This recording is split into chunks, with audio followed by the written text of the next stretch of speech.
আজি আমি তৃতীয় পাঠটো পঢ়োঁ। তৃতীয় পাঠ বিশেষণ ক্ৰিয়া সৰ্বনাম পদ প্ৰয়োগাহ, অৰ্থাৎ ইয়াত তিনিটা পদৰ প্ৰয়োগ আমাক দেখুৱাইছে। সেইকেইটা হৈছে বিশেষণ, ক্ৰিয়া আৰু সৰ্বনাম। এই পদকেইটাৰ বিষয়ে আমি জানো, আমি অসমীয়াত পাইছোঁ যে বিশেষণ কাক বোলে, ক্ৰিয়া কাক বোলে, সৰ্বনাম পদ কাক বোলে। আমি জানো যে বিশেষণ পদ অৰ্থাৎ যি পদে বিশেষ্য বা কোনো বস্তুৰ দুখ, গুণ, পৰিমাণ, সংখ্যা আদি বুজায় সেইবোৰক বিশেষণ পদ বোলে। আৰু ক্ৰিয়া হৈছে যি পদে কোনো কাম কৰা বা হোৱা বুজায়, সেইটো হ'ল ক্ৰিয়াপদ। আৰু সৰ্বনাম হৈছে বিশেষ্যৰ সলনি যিটো পদ ব্যৱহাৰ কৰা হয় সেইবোৰ হ'ল সৰ্বনাম পদ। এতিয়া আমি এই পাঠত এই পদবোৰৰ ব্যৱহাৰ আমি পাওঁ। এতিয়া আমি মূল পাঠটো চাওঁ কেনেধৰণে ইয়াত দিছে। চোৱা, সুন্দৰহ নৰহ, অৰ্থাৎ সুন্দৰহ নৰহ মানে সুন্দৰ, নৰ মানে মানুহ, অৰ্থাৎ এজন মানুহৰ কথা কৈছে ইয়াত, সুন্দৰ মানুহজন। প্ৰখৰা বুদ্ধিহি, প্ৰখৰা বুদ্ধি, অৰ্থাৎ বুদ্ধিটো ইয়াত স্ত্ৰীলিংগ হৈ আছে কাৰণে প্ৰখৰা হৈছে। গতিকে বিশেষ্য পদটো যেনেকুৱা হয় বিশেষণটোৰ ঠিক তেনেধৰণৰে ৰূপটো হয়। গতিকে প্ৰখৰ বুদ্ধি মানে তীক্ষ্ণ বুদ্ধি। মধুৰম ফলম, চোৱা মধুৰ ফল। নূতনম গৃহম, নতুন ঘৰ। ইয়াত গাঁথনিবিলাক চাবা, আমাৰ যিহেতু বিশেষ্য পদটো যেনেকুৱা হয় বিশেষণটো ঠিক তেনেকুৱা ধৰণেৰে হয়। দৰিদ্ৰহ ব্ৰাহ্মণঃ, দুখীয়া ব্ৰাহ্মণজন, এজন ব্ৰাহ্মণ। ক্ষীণাহ বালিকাহ, বালিকাহ বহু বচন আছে সেইকাৰণে ক্ষীণাহ হৈছে, বালিকা শব্দটোৰ দৰে হৈছে। সুন্দৰী ললনা, অৰ্থাৎ ললনা স্ত্ৰীলিংগ আছে, ছোৱালী, সুন্দৰী ছোৱালী। আৰু ক্ষীণা বালিকা মানে ক্ষীণ, একেবাৰে ক্ষীণ ছোৱালীবোৰ। সুন্দৰী ললনা মানে সুন্দৰী মহিলা, ললনা বা ছোৱালী। ধূৰ্তঃ বানৰহ, ধূৰ্তঃ অৰ্থাৎ ধূৰ্ত মানে চালাক, চতুৰ বান্দৰ, বানৰহ মানে বান্দৰ। চতুৰহ শৃগালহ, আৰু একেই চতুৰ শিয়াল, অৰ্থাৎ এটা শিয়ালৰ কথাই কৈছে। বিশালো দেশহ, বিশালহ দেশহ আচলতে ইয়াত সন্ধি হৈ পেলাই বিশালো হৈছে, উকাৰ হৈছে, অৰ্থাৎ বিশাল দেশখন। সুবিশালহ অসম প্ৰদেশহ, সুবিশাল অসম প্ৰদেশ। নম্ৰহ ছাত্ৰহ, নম্ৰ ছাত্ৰ। প্ৰচুৰম ধনম, প্ৰচুৰ ধন অৰ্থাৎ বহুত অধিক ধন। মধুৰাণী ফলানি, অৰ্থাৎ মধুৰ ফলবোৰ, চোৱা ফলানি হোৱাৰ কাৰণে মধুৰাণী হৈছে। সুপ্ৰসিদ্ধাহ কৱয়ঃ, কৱয়ঃ বহু বচন আছে সেইকাৰণে সুপ্ৰসিদ্ধাহ হৈছে, অৰ্থাৎ সুপ্ৰসিদ্ধ কবিসকল। ৰম্যম চিত্ৰম, ৰম্য মানে ধুনীয়া, সুন্দৰ। চিত্ৰম মনোৰমম দৃশ্যম, অৰ্থাৎ মন হৰণ কৰা, মন ভাল লগা দৃশ্য। মধুৰে ফলে, ইয়াতে দ্বিবচন আছে, ফলে মানে দুটা ফল, গতিকে মধুৰ ফল দুটা। নিৰ্মলম জলম, নিৰ্মল অৰ্থাৎ পৰিষ্কাৰ জল। শুভ্ৰম বচনম, শুভ্ৰম মানে হৈছে পৰিষ্কাৰ বা বগা কাপোৰ। শুষ্কাণী পত্ৰাণী, শুষ্ক মানে শুকান, শুকান পাতবোৰ। পত্ৰাণী বহু বচন আছে। ক্ষুদ্ৰা লতা, ক্ষুদ্ৰ মানে অতি সৰু, লতা অৰ্থাৎ সৰু লতাডাল, এনেকুৱা ধৰণৰ অৰ্থ হৈছে। ইয়াতে এটা চোৱা শ্লোকৰ সহায়ত বুজাই দিছে তোমালোকক যে বিশেষ্যস্য হি য়ল লিংগম বিভক্তি বচনে চ য়ে তানি সৰ্বাণি যোজ্যানি বিশেষণ পদেষু অপি। অৰ্থাৎ কি কৈছে যে বিশেষ্য পদটো যি লিংগ, যি বিভক্তি আৰু যি বচনত থাকে, বিশেষণ পদটো সেই লিংগ, সেই বিভক্তি আৰু সেই বচনত থাকে। অৰ্থাৎ বিশেষ্য পদটো চাই পেলাই আমাৰ বিশেষণ পদটো আমি বহাব লাগিব। অৰ্থাৎ বিশেষ্য পদটো পুলিংগত থাকিলে বিশেষণটো পুলিংগৰ হ'ব, যোনটো বিভক্তিত থাকে বিশেষণৰ একেটা বিভক্তিয়ে হ'ব, আৰু যোনটো বচনত থাকে বিশেষ্যটো বিশেষণৰ সেই একেটা বচন একেটা বিভক্তিয়ে হ'ব। গতিকে আমি এই উদাহৰণকেইটাত গম পাইছো। এনেকৈ চোৱা ইয়াত সুন্দৰহ নৰহ, নৰহ অৰ্থাৎ পুলিংগত আছে, একবচন আছে, গতিকে সুন্দৰহ একেধৰণৰে হৈছে। ঠিক তেনেকে সুন্দৰী ললনা, ইয়াতে ললনা শব্দ আছে, ললনা শব্দ মানে ছোৱালীক বুজাইছে, কিন্তু ইয়াত সুন্দৰ শব্দটোৱে সুন্দৰী হৈছে, কিয়নো যিহেতু ললনা স্ত্ৰীলিংগ হয় সেইকাৰণে সুন্দৰটো সুন্দৰী হৈ গৈছে, স্ত্ৰীলিংগত সুন্দৰী হয়। গতিকে তেনেকুৱা ধৰণে বিশেষ্যটো যেনেকুৱা হয় বিশেষণটো ঠিক তেনেকুৱা ধৰণেৰে ৰূপবিলাক হয়। আমি ইয়াত এই উদাহৰণখিনিৰ পৰাই গম পাইছোঁ। গতিকে এই কথাখিনি তোমালোকে ভালদৰে বুজি পাব পাৰিবা, উদাহৰণটোৰ সহায়ত তোমালোকক বুজাই দিয়া হৈছে। ইয়াৰ পিছত আমি তাৰ পিছৰ যিটো পেৰাগ্ৰাফ আছে সেইটো চাওঁ। সূৰ্যঃ অস্তম য়াতি, অৰ্থাৎ এই পদটোত আমাৰ এই পেৰাগ্ৰাফটোত আমাক ক্ৰিয়াপদৰ ব্যৱহাৰ দেখুৱাইছে। চোৱা, সূৰ্যঃ অস্তম য়াতি মানে সূৰ্য অস্ত গৈছে, অস্ত হৈছে, অস্ত যোৱা মানে সূৰ্য যিটো অস্ত যায়, মাৰ যায় আমি, সেইটো।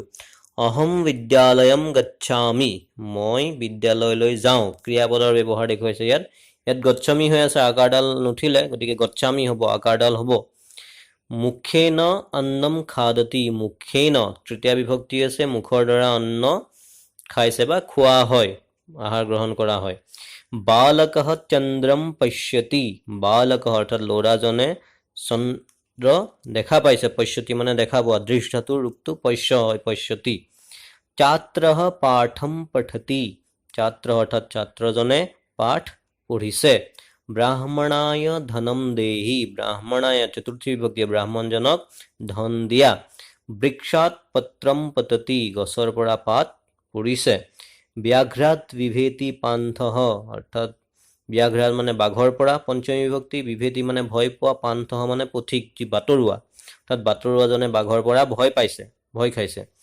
কূপস্য জলম পিবতি কুৱাৰ জল পিছে মৎস্যাহ জলে তিষ্ঠন্তি অৰ্থাৎ মাছবোৰ পানীত থাকে বালকঃ মুখেন ভাষতে ল'ৰাজনে মুখৰ দ্বাৰা বা মুখেৰে ভাষণ দিছে বা কথা কৈছে তিলেষু তৈলম অস্তি তিলেষু মানে তিলত সপ্তমী বিভক্তি তৈলম অস্তি তেল আছে অৰ্থাৎ তিলত তেল আছে বা থাকে ছাত্ৰাহ সংস্কৃত ভাষায়া ভাষন্তে ছাত্ৰাহ বহুবচন আছে ছাত্ৰসকলে সংস্কৃত ভাষায়া সংস্কৃত ভাষাৰ দ্বাৰা ভাষন্তে অৰ্থাৎ কথা কৈছে কথা কয় ছাত্ৰসকলে সংস্কৃত ভাষাৰ দ্বাৰা কথা কয় ছাত্ৰঃ বিদ্যাম লভতে ছাত্ৰজনে বিদ্যা লাভ কৰিছে দৰিদ্ৰঃ দুখেন ক্ৰন্দতি আৰু দুখীয়াজনে দুখেৰে দুখতে কান্দিছে গতিকে এই বাক্যখিনিত আমাক ক্ৰিয়াপদৰ ব্যৱহাৰ দেখুৱাইছে কোনে কি কৰিছে কি কাম কৰিছে কোনটো ক্ৰিয়াপদ সমাধান কৰিছে সেইবোৰ আমাক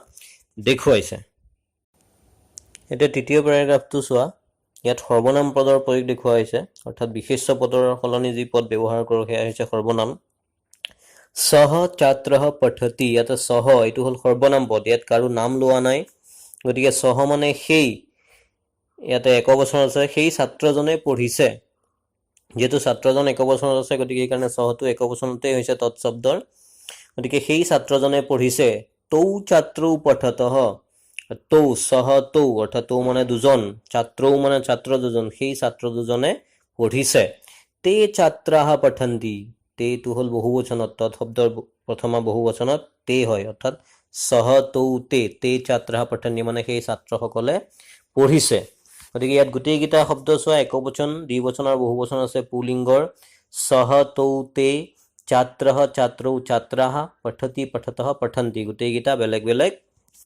বচনত ব্যৱহাৰ হৈছে ত্বম সংস্কৃতম পঠসি এতিয়া আমাৰ মধ্যম পুৰুষৰ বাক্য এইটো হ'ল প্ৰথম পুৰুষৰ বাক্য আমি যি তিনিটা পঢ়িলো এতিয়া ইয়াতে তাৰপিছত মধ্যম পুৰুষৰ বাক্য কৈছে চোৱা মানে সেকেন্ড পাৰ্সনৰ ত্বম সংস্কৃতম পঠসি তুমি সংস্কৃত পঢ়া युवम चतुरो भवतः युवम মানে তোমালোক দুজন চতুৰ হোৱা यूयम ইতিহাসম পঠথ আৰু তোমালোকে यूयम মানে তোমালোক সকলোৱে ইতিহাস পঢ়া এইটো হ'ল মধ্যম পুৰুষৰ বাক্য ইয়াতো সেই তেনেকুৱা ধৰণে তিনিটা বচনত ব্যৱহাৰ হৈছে তাৰ পিছত উত্তম পুৰুষত আহিব মানে ফাৰ্স্ট পাৰ্সনত আহিব অহম অন্নম খাদামি অহম মানে মই ভাত খাওঁ আৱাম বৃদ্ধো ভৱাবহ আৱাম মানে আমি দুজন দ্বিবচন আমি দুজন বৃদ্ধ হওঁ वयम विद्यालये विद्याम लभामहे वयम মানে আমি বিদ্যালয়ে মানে বিদ্যালয়ত বিদ্যাম লভামহে বিদ্যা লাভ কৰোঁ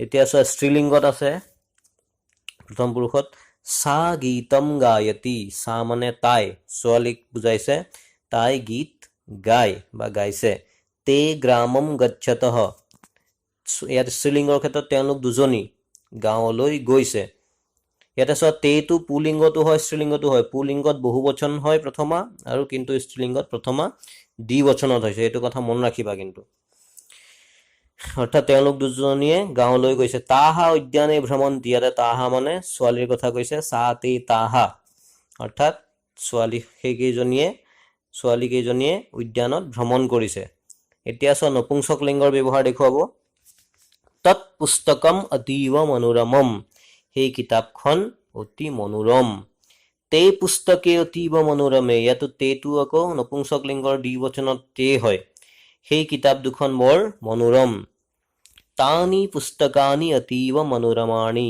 तानिটো বহুবচনত পুস্তকানি বহুবচন গতিকে সেই কিতাপবোৰ বৰ মনোৰম অৰ্থটো একেটাই কিন্তু বহুবচনত আছে ইয়াতে চোৱা পুস্তকম হোৱাৰ লগে লগে বিশেষণটো কি হ'ল মনোৰমম আৰু পুস্তকে হোৱাৰ কাৰণে মনোৰমে পুস্তকানি হোৱাৰ লগে লগে মনোৰমাণি অৰ্থাৎ এই বিশেষণ পদটো বিশেষ্য পদৰ সৈতে মিলি গৈছে আৰু বাকিখিনি আমি তৎ শব্দৰ ৰূপ পাইছো ইয়াত আৰু ক্ৰিয়াপদৰ ব্যৱহাৰ পাইছো লগতে সৰ্বনাম পদ অৰ্থাৎ তৎটো সৰ্বনাম শব্দ তাৰ ৰূপকেইটা আমি পাইছো পিছলৈ আমি ভালদৰে জানিব পাৰিম লকাৰৰ ৰূপত এইখিনি দেখুৱাই দিয়া হৈছে তোমালোকে চাবা গতিকে এইখিনি পাঠটোৰ মূল কথা এইখিনিয়ে ইয়াৰ পিছত আমি যি প্ৰশ্নোত্তৰ আছে সেয়া চাওঁ প্ৰশ্নোত্তৰ কৰাৰ আগতে ইয়াত পাঠভিত্তিক ব্যাকৰণ কেইটামান আছে তোমালোকে চোৱাচোন ইয়াতে সকলোতে লট লকাৰ দেখুওৱা হৈছে অৰ্থাৎ লট লকাৰে বৰ্তমান কালৰ ক্ৰিয়াক বুজায় অৰ্থাৎ বৰ্তমান যিটো আমি কৰি থকা যায় সেই কালৰ কথা বুজাইছে চ ইয়াতি ইয়া ধাতু অৰ্থাৎ এইটো হ'ল ধাতুৰ চিন ৰুট চিন লট টি गच्छामि गम धातु लट मी खादति खाद धातु लट टी पश्यति दृष्ट धातु लट टी पठति पठ धातु लट टी देहि दा धातु माने दिया लुट ही पतति पत धातु लट टी विभेति भी धातु लट टी विभेति माने भय पोआ पिबति पा धातु माने पान करा लट टी तिष्ठन्ति थका स्था धातु लट अन्ति भाषते भाष धातु अर्थात भाषण दिया लट ते अस्ति अस धातु थकाई बुझाय लट ती लभते माने लाभ करा लभ धातु लट ते पठतः माने पढ़ा पठ धातु लट तस पठन्ति पठ लट अन्ति पठसि पठ लट सी भवतः भवतः माने थका बुझाय हुआ बुझाय भू धातु लट थस पठथ पठ धातु लट ठ खादामि खाद लट मी भवावह भू धातु हुआ ब थका बुझाय लट वस पश्यसि दृष्ट धातु लट सी गायति गई धातु लट ती गच्छतः गम धातु लट तस भ्रमन्ति भ्रम भ्रमण करा लट अन्ति और याते केटामान विभक्ति रूप देखुवाइছে वृक्षात अपादाने पंचमी मुखेन करणे तृतीया ब्राह्मणाय संप्रदाने चतुर्थी कुपैश्य संबंधे षष्ठी तिलेषु अधिकरणे सप्तमी जले अधिकरणे सप्तमी क्रंदति क्रंद धातु लट ती অনুশীলনী প্ৰথম প্ৰশ্নটো হৈছে উপযুক্ত বিশেষণ পদেৰে খালি ঠাই পূৰণ কৰা এটা উপযুক্ত বিশেষণ পদ বহুৱাব দিছে এটা দেশহ আছে আমি ইয়াতে পাঠতে পোৱা শব্দ আমি ব্যৱহাৰ কৰিব পাৰো বা বেলেগ শব্দ আমি দিব পাৰো দেশ বিশালু দেশ আমি পাইছো যে বিশাল দেশ ধনম প্ৰচুৰম ধনম বালিকা সুন্দৰী বালিকা আমি দিব পাৰো বুদ্ধি প্ৰখৰা বুদ্ধিহি ফলম মধুৰম ফলম এই ধৰণে আমি খালি ঠাই পূৰ কৰিব পাৰো বেলেগ শব্দ দিলে হ'ব তাৰ লগত মিলা বিশেষ্য পদটো চাই পেলাই তাৰ পিছত চোৱা 2 নম্বৰ উপযুক্ত বিশেষ্য পদেৰে খালি ঠাই পূৰণ কৰে ইয়াত আকৌ বিশেষ্য পদ বহুৱাব দিছে বিশেষণ কেইটা দিয়া আছে বিশেষ্য লগাব দিছে দৰিদ্ৰহ ব্ৰাহ্মণহ নূতনম গৃহম মধুৰে ফলে সুন্দৰম গৃহম বা সুন্দৰম পুস্তকম আমি যিকোনো নপুংসক লিঙ্গ লগাব পাৰো বা ক্লিবলিঙ্গ ক্ষীৰ্ণা বালিকা এটো আমি লগাব পাৰো 3 নম্বৰ উপযুক্ত পদেৰে ক্ৰিয়াপদেৰে খালি ঠাই পূৰণ কৰে ইয়াত ক্ৰিয়াপদ বহুৱাব দিছে ৰামস্য পুস্তকম অস্তি অৰ্থাৎ ৰামৰ কিতাপ আছে ৰামহ দৰিদ্ৰায় ধনম যচ্ছতি অৰ্থাৎ ৰামে দুখীয়াক ধন দিছে যচ্ছতি আমি লগাব পাৰো বালকহ মুখেন খাদতি লৰাজনে মুখেৰে খাইছে ছাত্ৰহ চেষ্টয়া বিদ্যাম লভতে ছাত্ৰজনে চেষ্টাৰে বিদ্যা লাভ কৰিছে বয়ম অন্নম খাদামহ অৰ্থাৎ বয়ম আছে আমি অন্ন খাওঁ খাদামহ হ'ব ইয়াত বালকহ চন্দ্ৰম পশ্যতি লৰাজনে চন্দ্ৰ দেখা পাইছে বা দেখিছে 4 নম্বৰটো চোৱা উপযুক্ত সৰ্বনামেৰে খালি ঠাই পূৰণ কৰা ইয়াত আকৌ সৰ্বনাম পদ হ'ব দিছে মম পুস্তকম পুস্তকম যেহেতু নপুংসক লিঙ্গ বা ক্লিবলিঙ্গ হয় তেতিয়া সৰ্বনাম পদটো সেই লিঙ্গৰে হ'ব তৎ মম পুস্তকম সেইখন মোৰ কিতাপ ইয়াতে পশ্যসি আছে মধ্যম পুৰুষৰ সি আছে গতিকে ইয়াত মধ্যম পুৰুষৰেই হ'ব ত্বং মাং পশ্যসি তুমি মোক দেখিছা বিদ্যালয়ম গচ্ছন্তি আছে বহুবচনত আছে গচ্ছন্তি গতিকে তে বিদ্যালয়ম গচ্ছন্তি হ'ব বা তাহা বিদ্যালয়ম গচ্ছন্তি গীতম গায়তি সা গীতম গায়তি একবচনত আছে গৃহে নিবসামহ নিবসামহ আছে অৰ্থাৎ বহুবচনত আছে উত্তম পুৰুষৰ, গতিকে বয়ম গৃহে নিৱসামহ এই ধৰণৰ হ'ব। 5 নম্বৰ প্ৰশ্ন, চুপ বিভক্তিৰ আকৃতি মুখস্থ লিখা। চুপ বিভক্তি বুলি এটা বিভক্তিৰ আকৃতি আছে, 7টা বিভক্তি লৈ পেলাই। এই বিভক্তিৰ ৰূপটো মই তোমালোকক বেলেগ এটা পাঠত দেখুৱাই দিম, তোমালোকে চাই বুজি ল'ব পাৰিবা ভালদৰে আৰু এইখিনি মুখস্থ কৰিবা। তাৰপিছত আছে টিং বিভক্তিৰ আকৃতি মুখস্থ লিখা। টিং বিভক্তিটোতো ইতিমধ্যে মই যিটো আমাৰ লকাৰ ক্ৰিয়াৰ পাঠ আছে নৱম দশম শ্ৰেণীৰ কাৰণে, সেই পাঠটোতে ইতিমধ্যে বুজাই দিছোঁ, তোমালোকে সেই পাঠটো চাই ল'ব পাৰিবা। তলত মই লিংকটো দি দিছোঁ, তোমালোকে সেইটো চাই ল'বা। চুপ বিভক্তি মই বেলেগকৈ আকৌ কৰাই দিম। 7 নম্বৰ চোৱা, তলৰ প্ৰথম স্তম্ভত কেইটামান সৰ্বনাম পদ আৰু দ্বিতীয় স্তম্ভত কেইটামান ক্ৰিয়াৰ ৰূপ দিয়া আছে। এতিয়া উপযুক্ত ক্ৰিয়াৰ লগত উপযুক্ত সৰ্বনাম লগ লগোৱা।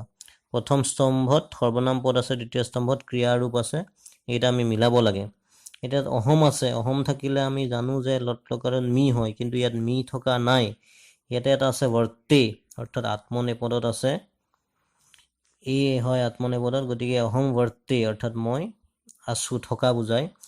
সহ আছে, সহটো প্ৰথম পুৰুষৰ শব্দ, গতিকে সহ পঠতি, টি হ'ব সহটো, বা নৃত্যটিও হ'ব পাৰে। বয়ম, বয়ম থাকিলে সদায় মহ হয়, গতিকে বয়ম পশ্যামহ। তাহা, তাহা বহুবচনত আছে, অন্তি হ'ব, গতিকে হসন্তি, তাহা হসন্তি। ত্বম, ত্বম থাকিলে চি হয়, গতিকে ত্বম কথয়সি। সা, সা নৃত্যটি হ'ব পাৰে, সা পঠতি হ'ব পাৰে, এইটো দুইটাই হ'ব পাৰে, যিটো একবচন আছে টি হয়। এতিয়া 8 নম্বৰটো চোৱা, তলৰ বাক্যবোৰ সংস্কৃতলৈ অনুবাদ কৰা। তোমাৰ নাম কি? তব নাম কিম? তোমাৰ নাম, তোমাৰ মানে তব, নামটো আমি নাম বুলি কওঁ, কি মানে কিম, তব নাম কিম? তুমি কোন শ্ৰেণীত পঢ়া? ত্বম কস্যাম কক্ষায়াম পঠসি? তুমি কোন শ্ৰেণীত পঢ়া, অৰ্থাৎ ত্বম মানে তুমি, কোন মানে কস্যাম, শ্ৰেণীত মানে কক্ষায়াম, পঠসি তুমি কোন শ্ৰেণীত পঢ়া। তুমি ক'ত বাস কৰা? ত্বম কুত্ৰ নিৱসসি? ত্বম থাকিলে চি হয়, কুত্ৰ মানে ক'ত, বাস কৰা মানে বসতি, অৰ্থাৎ নিৱসসি হ'ব, যিহেতু ত্বম আছে। ত্বম কুত্ৰ নিৱসসি? ভাৰতবৰ্ষ আমাৰ মাতৃভূমি। ভাৰতবৰ্ষ আমাৰটো হ'ব अस्माकं, মাতৃভূমিটো হ'ব মাতৃভূমিহি, অৰ্থাৎ ভাৰতবৰ্ষ अस्माकं মাতৃভূমিহি। এই ল'ৰাবিলাক বুধিয়ক। ল'ৰাবিলাক এতিয়া বহুবচন আছে, আৰু এই ল'ৰাবিলাক কৈছে, অৰ্থাৎ এই ওচৰত থকা ল'ৰাবিলাকৰ কথা কৈছে। এতিয়া ল'ৰাবিলাকতো আমি সংস্কৃত জানো যে বালকাহ মানে ল'ৰাবিলাক, নেকি এই ওচৰত থকা হ'ব এতে, এই সহ এইটো এতে হয় বহুবচনত, এতে বালকাহ। বুধিয়কটো কি হ'ব, চতুৰ শব্দ, চতুৰাহা, অৰ্থাৎ এতে বালকাহ চতুৰাহা। গতিকে এইখিনি হ'ল আমাৰ প্ৰশ্ন উত্তৰ। গতিকে আশা ৰাখিছোঁ তোমালোকে প্ৰশ্ন উত্তৰখিনি কৰিব পাৰিবা, বুজি পাইছা, বহীত ধুনীয়াকৈ লিখি ল'বা, আৰু কিবা কথা থাকিলে আমি আকৌ পিছত আলোচনা কৰিম।